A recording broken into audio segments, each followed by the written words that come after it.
Kobe Bryant's speech. I've always wanted to be remembered as a player who never wasted a moment or a day. I felt incredibly blessed with the talent I was given, but I never took it for granted. The most important thing to me was to leave no stone unturned and get better every single day. If I lived that way over time, I believed I would create something beautiful. It's a simple philosophy. Improve every day consistently for 20 years, and you achieve something meaningful. I started young. At 2 years old, I could dribble and shoot a Nerf basketball.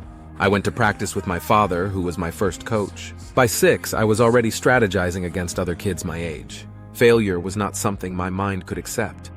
It was almost worse than death. At 13, I played the long game. My goal wasn't just to be better at 13, but to be better when it really mattered.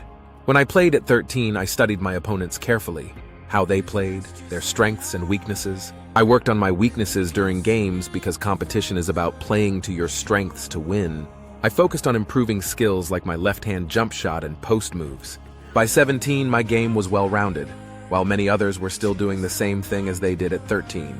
That's when I knew I had an edge. My work ethic was daily for 20 years. I'd figure out how to improve in areas like jumping ability or hand strength, because I wasn't naturally the fastest or strongest. I had to rely on skill, angles, and studying the game deeply. I loved that process. I remember a game against the Lakers. Before it started, I got to the arena early and started working out. When I looked around, Kobe Bryant was already there practicing intensely, sweating and doing game-like moves. After working out for over an hour, he kept going when I stopped.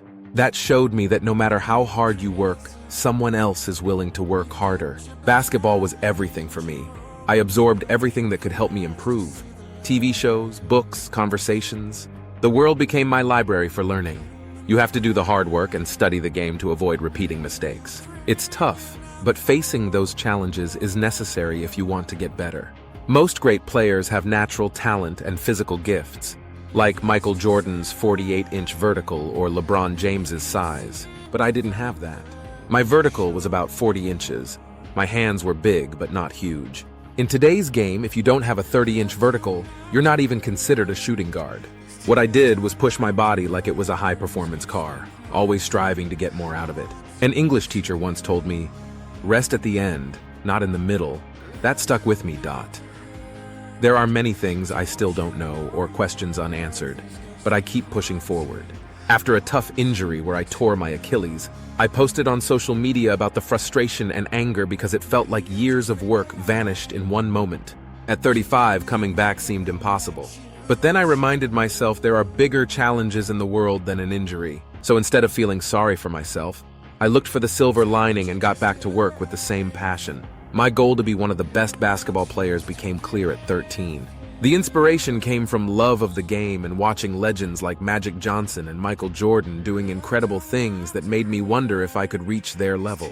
During training camp for the Olympics in Beijing, I wanted to show leadership by being the first at breakfast. But when I arrived early, Kobe was already there with ice packs on his knees and drenched in sweat. He had been working out long before me, even after losing a final series days earlier. That dedication taught me legends aren't defined by their wins, but how they bounce back from failure. Doubt is strange. It comes and goes whether you succeed or fail. Wasting time doubting is pointless. You just put one foot in front of the other and control what you can. Winning or losing doesn't change the process. You analyze what worked and what didn't and improve. The best way to prove your value is through work, learning, absorbing, being a sponge. You always want to outwork your potential because you can always work harder than you believe. When I entered the league at 17, basketball was very physical and competitive. Some teammates would check on me if I got hit hard because they thought I might be hurt. But I always had an extra chip on my shoulder. I wanted to prove nobody needed to protect me. The mentality is about being your best self every day. An endless quest to improve since I first started playing at age 2. The most important lesson I've learned is how crucial it is to love what you do. When you love it, all the hard work pays off because you're truly giving it your all. There's no better feeling. I once had a counselor tell me I shouldn't play basketball, that it wouldn't amount to anything for me. Instead of letting that stop me, I used that negativity as fuel to become the best player possible. People can try to limit your dreams, but only you decide if they become reality. Always be curious, seek what you love, and work hard once you find it. With that said, I'll let you carry on with your evening. But know I'm thinking of you, supporting you, and encouraging you always.